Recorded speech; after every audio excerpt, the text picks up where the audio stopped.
नमस्कार दोस्तों, आज मैं आपको माता मातंगी के विषय में बताने जा रहा हूँ। यह समस्त जगत शक्ति से चलित होता है। उसी शक्ति की हम उपासना करते हैं, जिसके 10 स्वरूप हैं। ये 10 महाविद्याएं हैं, जिनमें 9 स्थान पर भगवती महाशक्ति मातंगी का नाम आता है। भगवान शिव मातंग रूप में जब प्रकट हुए तो उनकी अर्धांगिनी होने के कारण इन्हें मातंगी के नाम से जाना गया। जीवन में भगवती मातंगी की साधना से सौभाग्य प्राप्त होता है। महर्षि विश्वामित्र ने तो यहाँ तक कहा कि बाकी 9 महाविद्याओं का भी संवेग मातंगी की साधना से स्वतः ही प्राप्त हो जाता है। यदि आप 9 साधनाएं ना करें, केवल भगवती मातंगी की साधना कर लेते हैं तो वह पूर्ण मानी जाती है। इसलिए शास्त्रों में मातंगी साधना की प्रशंसा की गई है। यह एक सर्वश्रेष्ठ साधना है और एक मातंगी ही उसको पूर्णतः कर देती हैं। जीवन में देवी मातंगी की आराधना बहुत ही ज़रूरी है। यदि कोई साधक मातंगी माँ की आराधना करता है तो उसके जीवन की समस्त बाधाएं समाप्त हो जाती हैं। माना जाता है कि मातंगी देवी की आराधना सर्वप्रथम भगवान विष्णु ने की थी। तभी से वह सुखी, संपन्न और शीश युक्त उच्च पद में विराजमान हैं। देवी की आराधना बौद्ध धर्म में भी की जाती है,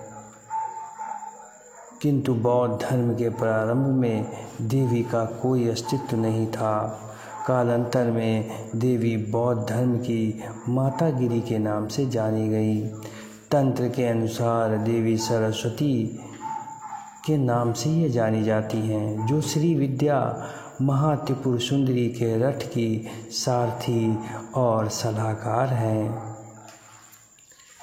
देवी की साधना करने से ख्याति प्राप्त होती है, व्यक्ति ओजस्वी बनता है, घर के संपूर्ण सुख समृद्धि प्राप्त होती है, परिवार में कुटुंब में सभी स्वस्थ रहते हैं। मातंगी को महालक्ष्मी के रूप में जाना जाता है और मातंगी में महालक्ष्मी समाहित हैं। ये विद्या, धन, ऐश्वर्य सभी इच्छाएं पूर्ण करती हैं। परंतु साधक माता की साधना से अन्य लाभ भी प्राप्त कर सकते हैं। मातंगी की उपासना करने के लिए, साधना करने के लिए गुप्त नवरात्रि, अक्षय तृतीया या मातंगी जयंती या किसी सिद्ध दिवस में यह साधना आरंभ की जा सकती है। शुक्रवार के दिन भी आप आरंभ कर सकते हैं। यह साधना रात्रि 10 बजे से शुरू करें और ब्रह्म मुहूर्त तक की जाती है। आसन सफ़ेद रंग का होना चाहिए। व्यक्ति को, साधक को उत्तर दिशा की ओर मुख करके बैठना चाहिए और बजोट पर सफ़ेद वस्त्र बिछाएं। उस पर अक्षत के बीज और अक्षत डालें और माता का बीज मंत्र हिंग लिखें। फिर उस पर माता का यंत्र स्थापित करें। हो सके तो मिट्टी के दीपक में तिल का तेल डालकर जलाएं, उसे स्थापित करें। देवी का स्वरूप मानकर यंत्र की उपासना करें। सबसे पहले साधक को समान रूप से गुरु की पूजा करनी चाहिए। गुरु मंत्र की 4 माला जपनी चाहिए। उसके बाद महामातंगी साधना पूर्ण करने हेतु गुरु से आज्ञा लेनी चाहिए। इसके बाद भगवान गणेश की स्तुति करें। गणेश भगवान की स्तुति होने के बाद भगवान भैरव का स्मरण करें और मंत्र का जाप करें। ओम हुं भ्रम हुं मातंग भैरवाय नमः। इस मंत्र का एक माला जाप करें। तत्पश्चात साधक को अपने पहले दिन संकल्प लेना चाहिए। संकल्प में अपनी मनोकामना का उच्चारण करें। पूर्ति के लिए माता की साधना प्रारंभ करें। इसके बाद साधक को सामान्य पूजा करनी चाहिए। सफ़ेद मिठाई का भोग लगाना चाहिए और इत्र अर्पित करना चाहिए। यदि आपने तेल का दीपक स्थापित किया है तो घी के दीपक की आवश्यकता नहीं है। सारा क्रम वैसा ही करें। भगवती मातंगी की उपासना साधना करने से सभी प्रकार के कार्य तो सिद्ध होते ही हैं, लेकिन इनका सबसे बड़ा यह कार्य है कि स्पिरिट की माला से 21 माला मंत्र का जाप करना चाहिए। ऐसा करने से देवी अत्यंत शीघ्र प्रसन्न होती हैं और भक्त को अभय का वर देती हैं। माता का स्वरूप अत्यंत ही मनमोहक है।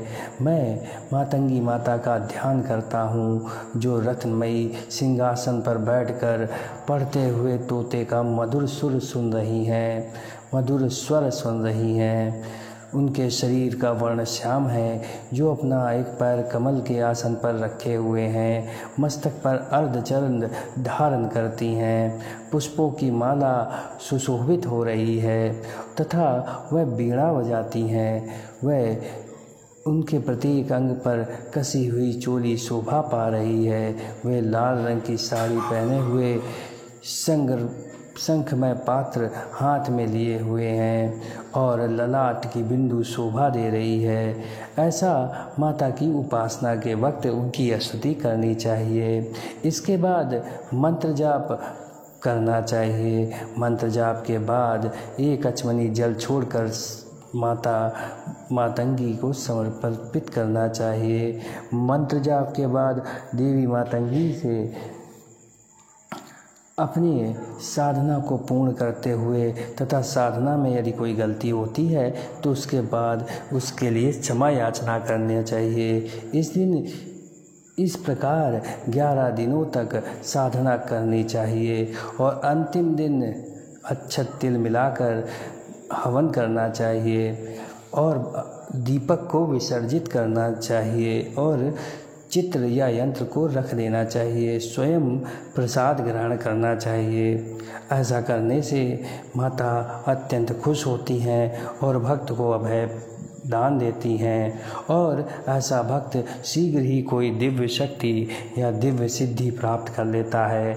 मातंगी माता की उपासना करने से अत्यंत शीघ्र ही व्यक्ति अपनी दिव्यता प्राप्त करता है। उसके सभी कार्य तो सिद्ध होते ही हैं, साथ में कुंडली जागरण भी हो जाता है। कहते हैं यह बहुत ही शुभ समय है। देवी का मंत्र यदि आप सारा दिन जपते हैं, उनको ध्यान करते हैं, उनकी उपासना करते हैं तो आपको इस संसार में कोई भी पराजित नहीं कर सकता। माता अपने भक्त को सर्वोच्च स्थान प्रदान करती हैं। जिस प्रकार भगवान विष्णु को माता ने सर्वोच्च स्थान प्रदान किया है। धन्यवाद दोस्तों, बने रहें दिव्यदृष्टि के साथ, देखते रहें रोचक जानकारी भरे वीडियो। यदि आपका कोई प्रश्न है तो कमेंट करके अपने प्रश्न को पूछ सकते हैं तथा चैनल को भी सब्सक्राइब करना ना भूलिएगा।